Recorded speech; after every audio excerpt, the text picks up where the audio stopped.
Hello and thank you everyone for joining us for this webinar Wednesday. My name is Sharon and I'm with SIPA, your Colorado Government Authority, helping you get more information and services online. In today's webinar, we're going to learn about business improvement processes with federal, state, and local government case studies from Rob Himes and Matt Marino at RubinBrown. Before we get started, please go ahead and turn on captioning if you need or desire, and note that during this webinar you are muted.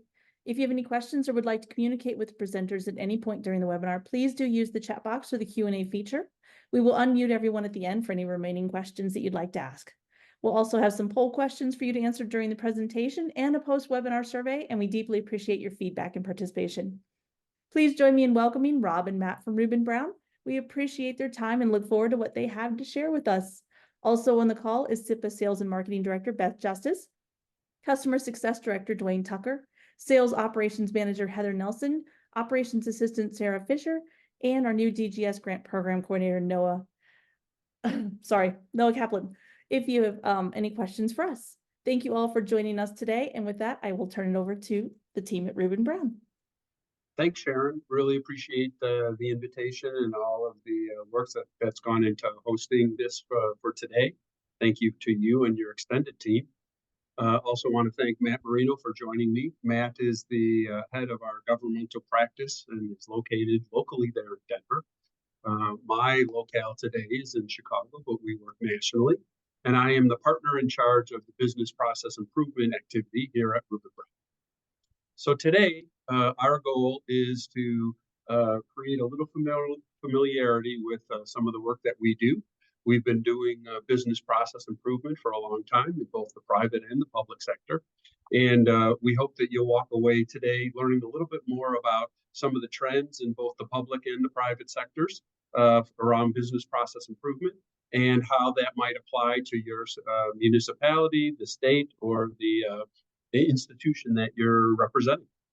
So welcome, everybody. This is a quick agenda about what we're going to talk about today. First and foremost, we'll do a little bit of an introductory about RubinBrown Business Advisory Services.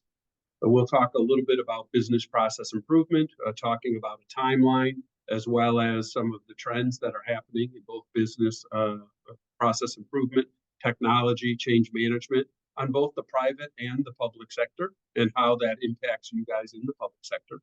We'll talk through some case studies, as well as some of the services and methodologies that RubinBrown offers. And then we'll leave you with a bit of a cheat sheet on how to recognize business process improvement opportunities. And if interested, we'll find a way to get that information to you. Before we get too deep into the presentation, I'm going to ask Matt to go ahead and go through the first polling question. Perfect. Thank you, Rob. So we're going to go through polling question 1. We'll have 3 of them. What about the topic or session description motivated you to attend today's session? Do you have a couple of process improvement initiatives on the horizon and you're looking to learn more about it? Have you recently completed a process improvement effort and are looking to hear ideas on how to maintain that change? Just curious about the process improvement in public sector. Had a free spot on the calendar, so why not get some additional CE or other? Take a few minutes and go ahead and get some responses to that. And it looks like we've got majority of our answers here. So here are your results. Great. Love the curiosity around process improvement in the public sector, and we'll talk a little bit about all different levels, as Sharon did mentioned at the outset. But also good that you filled up your free spot on your calendar. So hopefully you'll learn a little bit today and walk away knowing a little bit more about business process improvement. So let's start with a little bit about RubinBrown. So for those that don't know, RubinBrown is a 900-person CPA, accounting, tax, assurance, cybersecurity, and business advisory services firm located in 6 offices throughout the United States. Headquartered with the main office in St. Louis, but also offices in Kansas City, Denver, Las Vegas, Chicago, where consulting is headquartered, and Nashville. And so we have been around for 72 years, and our goal is to continue to reinforce the legacy and the trust of excellence. So one of the things that we'll talk about in the final bullet point on the page is how client-centric our approach is in our ability to customize the things that we do. And it starts with building and maintaining this rock-solid reputation, and we have a strong commitment to the community. So we have national coverage, as I mentioned earlier. It's highly scalable, so able to do small, medium, and large clients, and market leaders in many of the markets that we reside. So in our client-centric approach, one thing that you'll learn about RubinBrown is we focus on one firm, which what that means is while Matt and I are on the call today, and we represent the Denver geography and the government practice, as well as consulting, we also have available and can bring to your needs anything related to all of the services that we offer at RubinBrown, and we'll talk a little bit about those today. Our main goal is to deliver totally satisfied clients. And those three words are really important from the chairman on down. And he emphasizes those, and it's not just satisfied clients, it's totally satisfied clients, which is a bar that we set for ourselves on all the work that we do. So many of you who do know about RubinBrown might know about us from some of the work that you've done with Rob Rudloff in our cybersecurity area. So Rob has been active in SIPA and has done several client projects, and we'll talk a little bit about what some of those examples are. In addition to cybersecurity, we also have business advisory services, additional core services, and those include business process improvement on the upper left, enterprise resource planning on the upper right, strategic planning to help organizations design the direction that they should be heading or could be heading, as well as interim CIO and PMO services. And one of the things, as Rob introduced us to SIPA, we also talked about queuing up some of the other discussions that are on this page. But for today, we're going to focus on the upper left quadrant, which is the business process improvement area. And we'll talk about those three service offerings around process redesign, technology enablement. But before we get into that, let's learn a little bit more about business process improvement. And there's really some main objectives, activities, and desired outcomes for business process improvement. As the name would insinuate, we're talking about process enhancement, increasing efficiency, productivity, or reducing costs in improving service delivery around business processes. And the whole goal there is to figure out a way, if there is an opportunity, to optimize how an organization is processing a certain set of activities. And we do this by mapping the processes, going through a redesign, and creating a foundation that becomes an enabler to implement technology and automate the process where possible. And it really, in its general sense, is a focus on activities that are being done within your city, county, state, and figuring out a way, if there's an indicator, to improve the process, to go through a predictable exercise that will generate a positive outcome. There isn't a limit on the, can it only be done in what we would call white collar processes or back office? No, the answer is through the entire life cycle of how you interact with the citizenry, with the groups that you support. So let's talk a little bit about the evolution of business process improvement. So business process and the idea to be productive has really been around for quite a long time. And if you have done any research on this, it started with time and motion studies, looking for better ways to increase efficiency.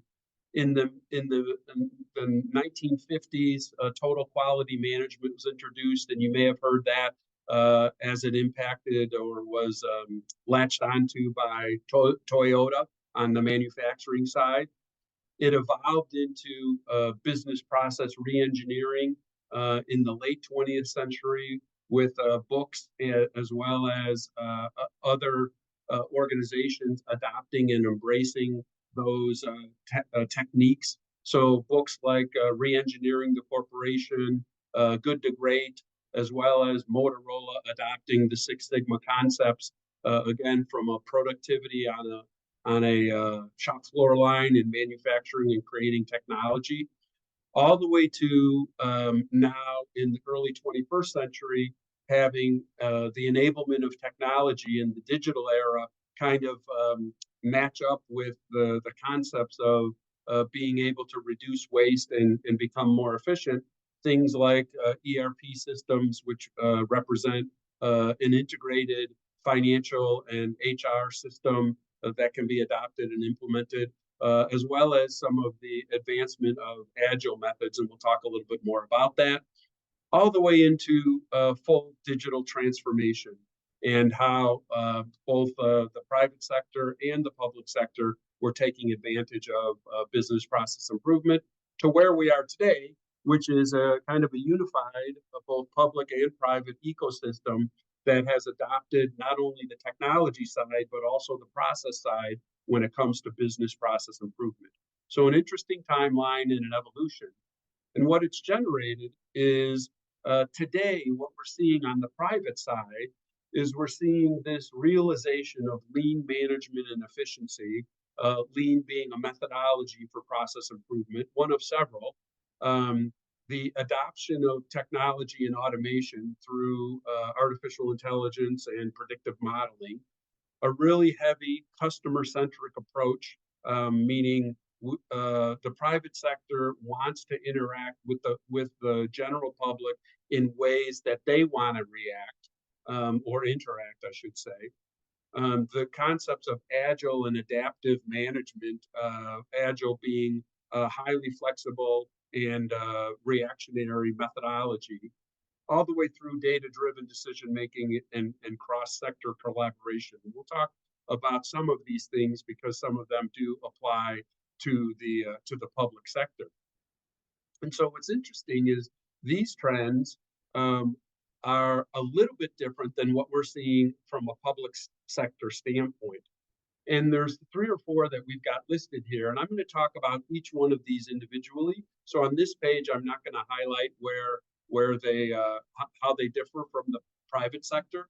But before I talk about each of them individually, I think it's important to at least recognize that there are some similarities between what's happening in the private sector today and what's happening in the public sector. And you can see the things around agile and wanting to be responsive and be flexible is something that is a trend in both the public and the private sector. And also this cross-sector collaboration. So this concept of private, cross-sector on both the private and on the public sector trends is something that we'll dive into.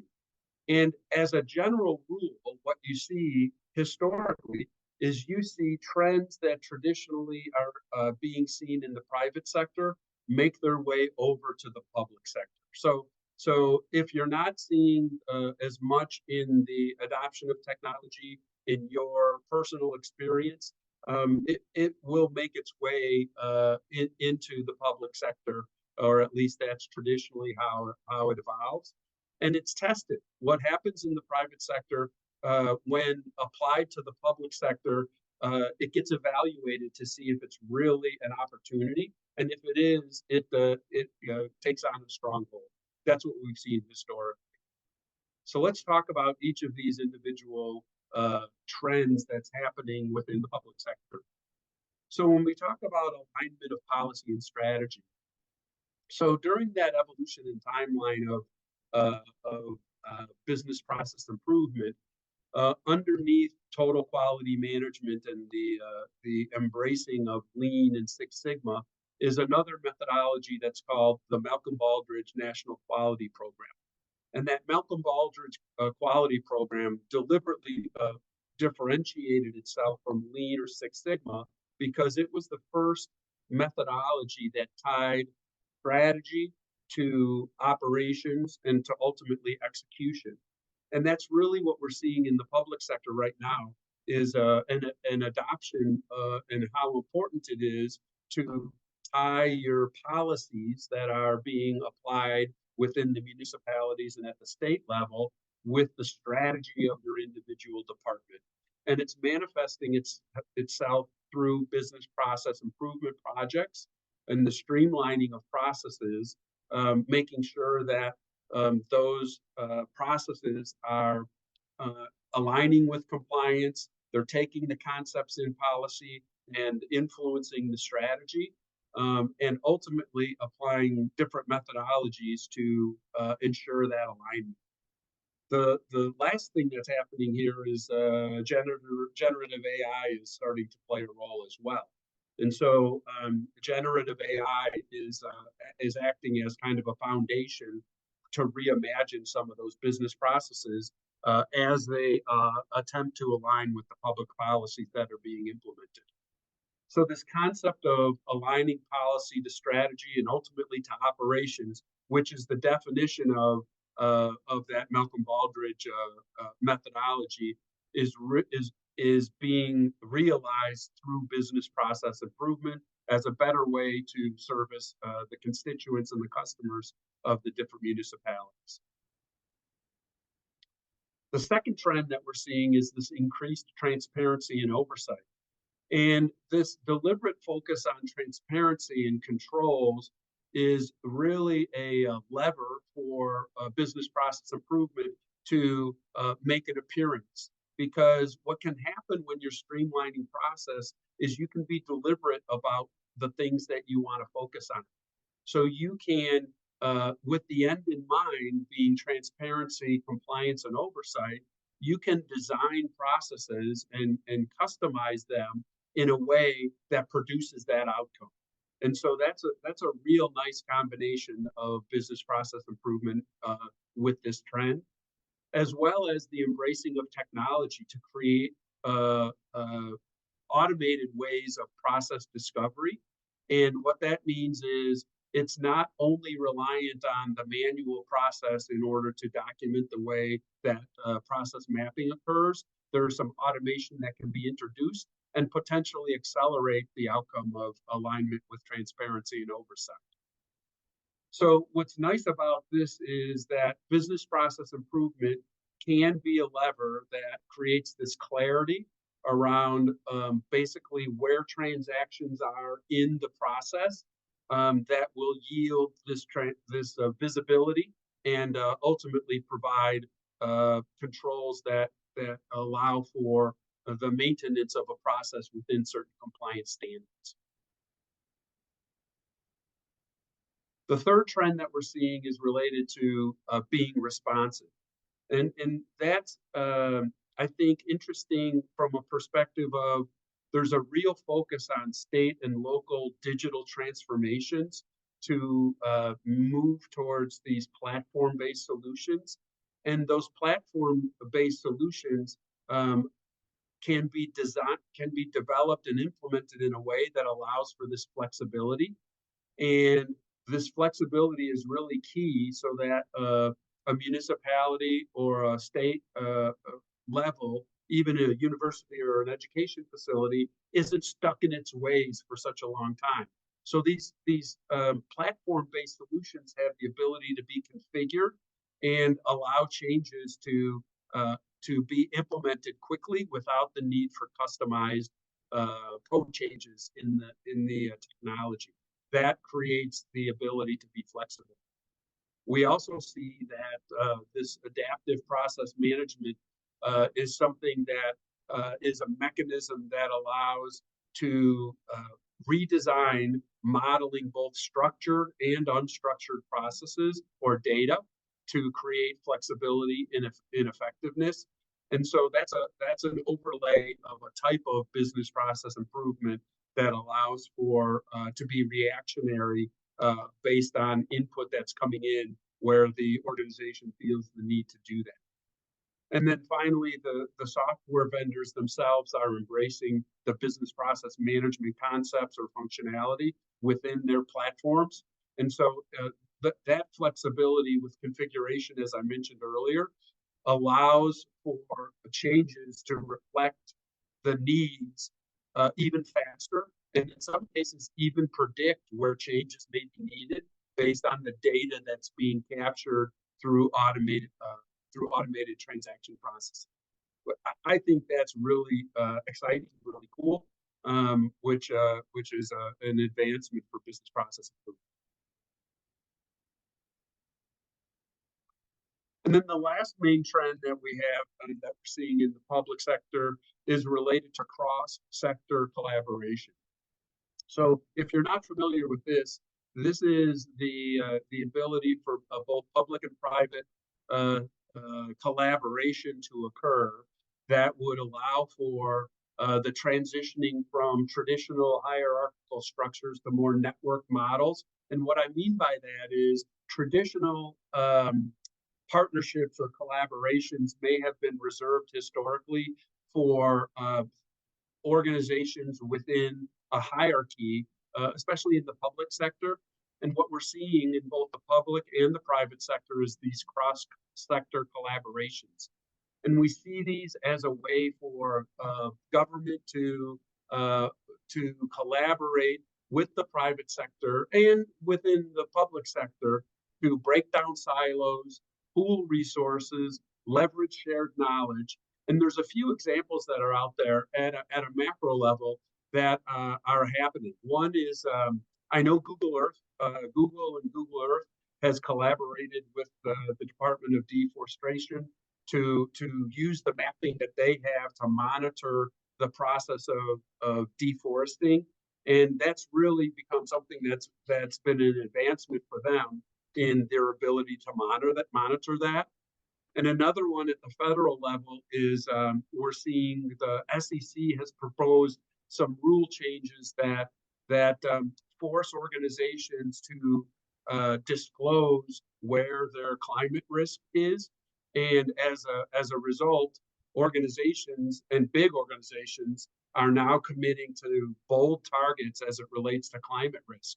And so that's at a really significant level, large company size. More at the municipality level, there's an organization out there that's called the National League of Cities. And I'll just give you this, the website is nlc.org. And they have an initiative right now that's called the Capstone Challenge Series. And this is where member cities are getting together with strategic partners to create solutions to address real needs of municipalities. So it's happening, this collaboration is happening at the federal level as well as at the municipality level. And it's becoming really indicative of how important it is and how outside the box folks are thinking about collaboration. And organizations like Uber and Tyler Technologies, any of you folks who have those implemented, and a company called Axon have all partnered with various organizations and municipalities in order to figure out better ways to do things. And so I think that's really exciting. And I think this is the opportunity where these strategic partnerships, both public and private, can really be leveraged to identify best practices and jumpstart the benefit that can come from these collaborations. So I believe this is where our next polling question is going to come in. You are correct, Rob. Excellent. So Matt, you're on for question number 2. Which of these trends are you seeing in your organization? First choice, the need to get our policies aligned with our strategy, the need for increased transparency and oversight in all we do, being agile in our responses both internally and externally, or evidence of cross-sector collaborations. I mean, Rob, you had some great examples of a lot of the cross-sector collaborations, and we're seeing more and more of that.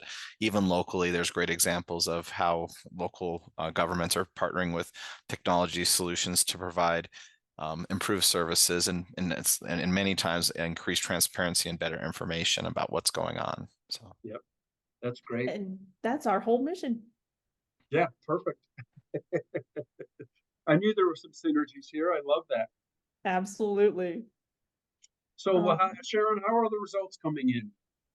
We are looking good. I'm going to go ahead and share those with you right now. Good deal. Okay, so pretty even split across the board.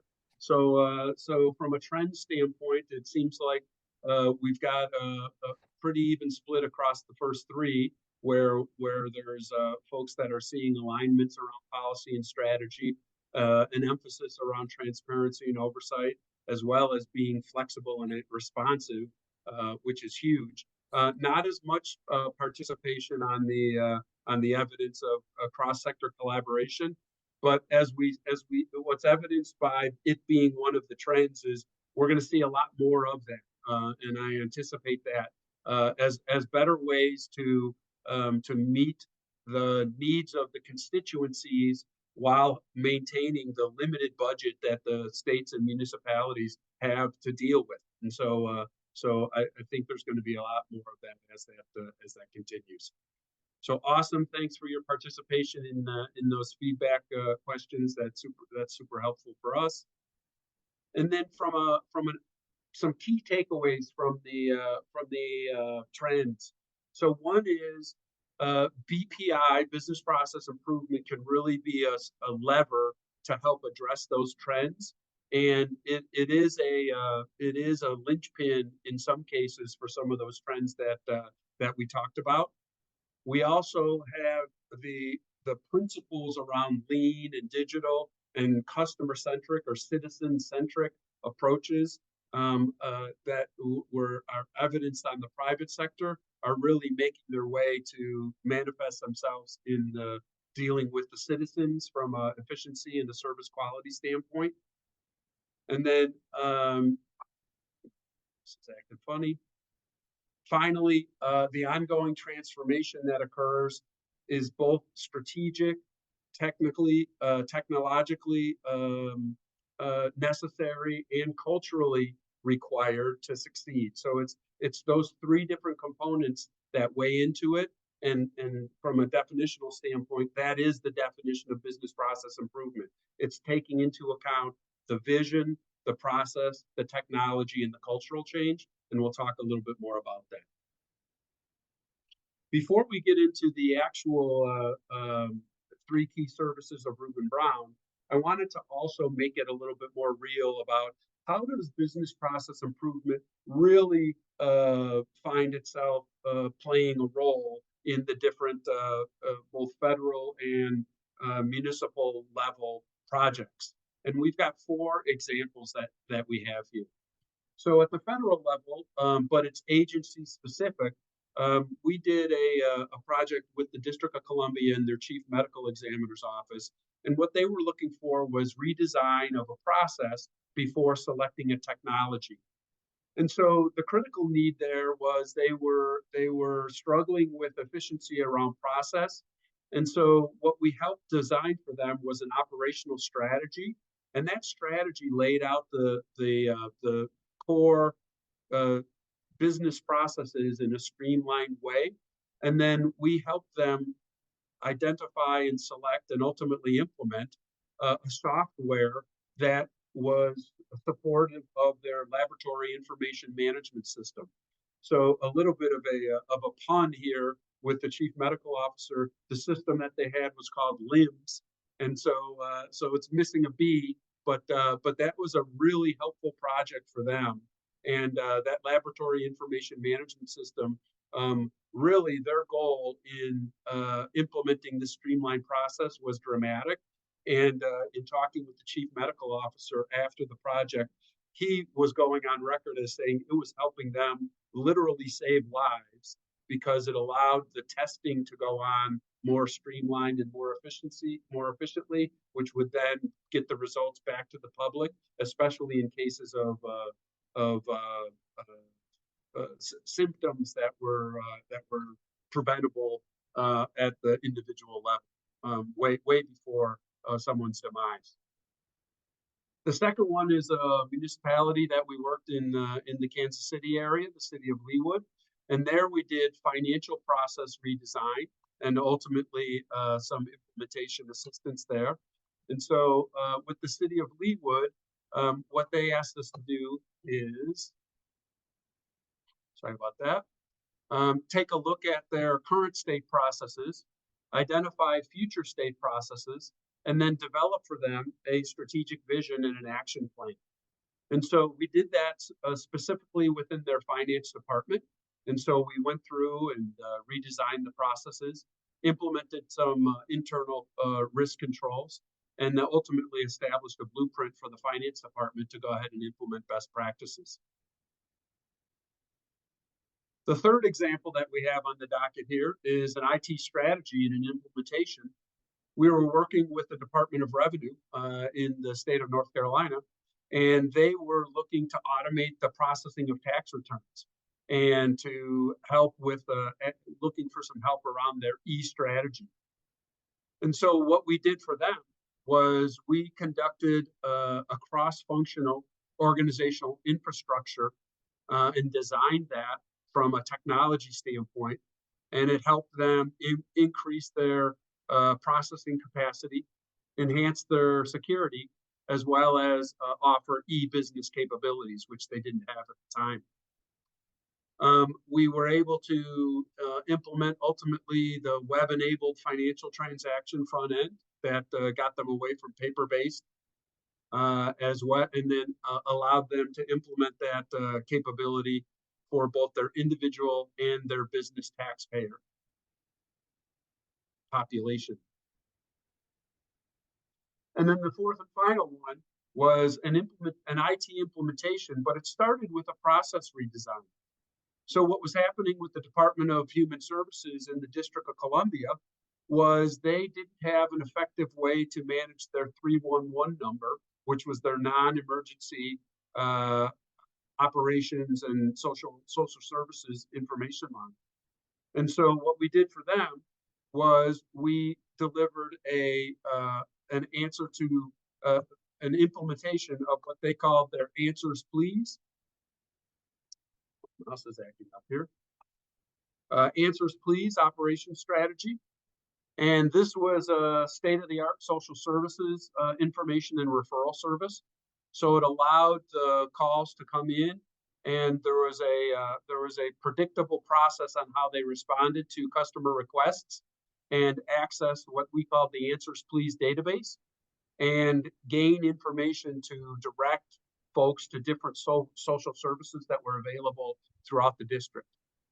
After the fact, it allowed them to analyze those demands and provide predictive analytics to how those services could be offered when they were needed in a way that allowed for those services to be increased or decreased based on demand. So that was a really exciting project. Hey, Rob, we do have a question if you have a chance. Sure. So the participant would like to know, does RubinBrown have a business area within municipal governments where we have our expertise is a little stronger? For example, finance, records management, legal, IT, public works, parks, etc. Well, I can speak to we're very strong in the IT cyber area. We do a ton of work in there. I know we do quite a bit with regard to system implementation and optimization. Rob, is there anything else that I should highlight as our particular strengths? Yeah. So anything related to citizen service, so customer service, where there might be an inbound outreach to the state or municipality, where you want to make sure that you're capturing the request at hand, monitoring the resolution of that request. And that could happen in public works, that could happen in the finance department, that could happen in any of the community involvement that where calls are coming in or things need to be scheduled or things need to be monitored to ensure closure. So while it's not department specific, that's the type of scenario where we're very strong, and Answers Please is a good example of that. We also are very strong in the end-to-end processes around financial operations. So anything around AR, AP, tax collection, financial statement generation, et cetera, those are also where we have a very strong reference base. So before we get into the services, I believe we have another polling question. Am I correct?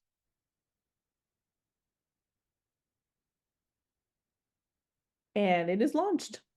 Perfect. Thank you. Has anyone on the call embarked and completed a business process improvement effort in the last 3 years? First choice, yes, it went very well. Second choice, yes, but it was difficult for the organization to sustain the change. Third choice, no, not yet. Fourth choice, no, but contemplating the need. And last but not least, don't know / unsure. Thanks for launching that poll, Sharon, and really just interested in taking the pulse of the organization or the attendees, I should say, on how many folks have had a chance to actually experience a project like this? Because many times internally, when asked, it's added on to the list of things that somebody has to do along with their day job, and so I'm curious about it. Okay, good. Well, some positive results. The highest number on the board is yes, and it went well, so that's encouraging. The difficulty sometimes is, there's 3 or 4 reasons why organizations have third parties come in and help with this. One is that they don't do it very often, and as a result, they may not be good at executing this type of project. So an organization that does projects like this with some predictability sometimes is helpful. 2 is where there's a methodology that should be employed that the organization may not have some awareness on that. And the third is just pure capacity, right? There's not enough bandwidth within the organization in order to go ahead and advance it.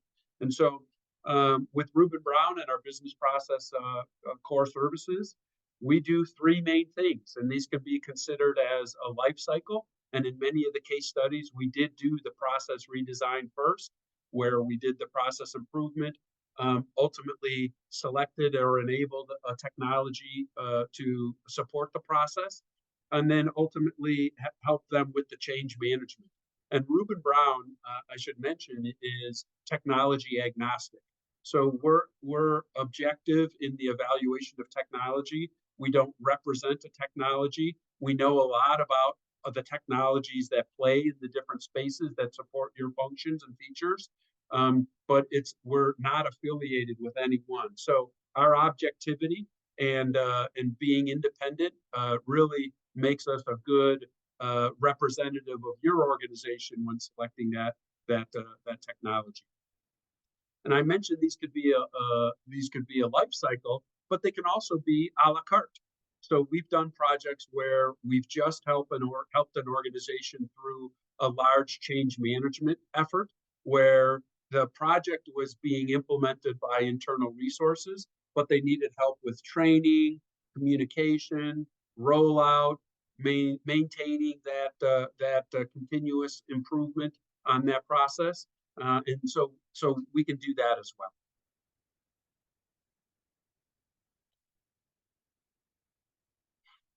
The way that we do it is we do it through a series of methodologies. So we have a business process optimization methodology, a customer service improvement methodology, software evaluation, standard operating procedures, training, as well as robotic process automation. And what this does is it creates predictability in how we do it. But whatever we would do with our clients and with organizations like yours is customized. So we don't come in with an answer. We have a way that we go about it, that we're able to be predictable and efficient about it, and therefore accelerate the result. So we have documented ways of going through all the different methodologies. And then before we get to the cheat sheet, just wanted to share with you guys some of the organizations within the state of Colorado that we have been active with. Everything from the Arapahoe County Water and Wastewater through Castle Pines, the city of Centennial, the city of Denver, Tri-County Health, et cetera, et cetera. And so there's a good set of examples that we have here. Yeah, and many of these are, multi-issue things that we work through, whether it be cybersecurity with some IT governance and business continuity planning and stuff like that. It's really been kind of all over the board and a tailored approach to whatever they're looking for. So it's we've worked with really smaller organizations up to very large organizations, so we can kind of scale and work with you to optimize what you're looking for a solution. But if you have any questions, don't hesitate to reach out after the presentation. I can provide some more insights, as well as Rob Rudloff as well. So. And we'll close today, I think, with some contact information on the screen. And but before we do, this is a nice little takeaway that, if you're struggling with the concept of business process improvement, and the organization hasn't said, hey, we need to do a process improvement project, there still may be a need because business process improvement opportunities disguise themselves under the cloak of some very familiar terminology that you may be hearing around the organization. And I've categorized these along the 3 core service offerings that RubinBrown offers. The first is process redesign. What you may be hearing if there's a need for business process improvement is we have too many manual processes, or there's no standard way of doing it. Every time we do this thing, it comes out differently and ultimately produces poor quality across the board. Or, you know we need new technology, but do we have to buy a new tool and still have issues with the way that we do our work? And the answer is no, right? You'll want to redesign that process before you get into the new technology. With regard to technology enablement, some of the things that you may say or you may hear are we've got multiple systems that capture information about our citizens or our customers, but there's really no easy way to pull it together. That's a business process improvement opportunity, which would ultimately feed the technology. Or we could probably collect that information and do an outreach to our citizens, but there's so much work that goes into it. We did that once, and we don't want to do that again, right? Or we could only afford to do that once a year. That's something that we hear quite often for those organizations that like to reach out and take a pulse of their constituencies. And then on the change management side, what we sometimes hear is our frontline workers, they're not wanting to come back to the office, but their work still needs to get done. So how do we embrace that change in the hybrid model in order to make sure that people are operating at an efficient level? Or my citizens or my customers, they're all different. How can we connect with them on relevant topics and keep what the citizen needs are at the forefront? And change management is a way to ensure that the way that your processes are structured really keeps that citizen interest at top of mind. So anyway, Sharon, I'll work with you to figure out the best way to make this cheat sheet available, either on the website or directly with the folks that participated. But at this point, that concludes the prepared slides that we had, and wanted to open it up for questions, and wanted to offer for the folks that are still on the call that we've got some contact information that's available on this slide. All right, I am opening it all up. If anyone has any questions, please feel free to raise your hand, throw something in the chat,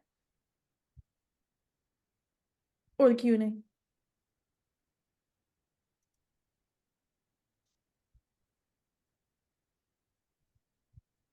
Thank you, Andre.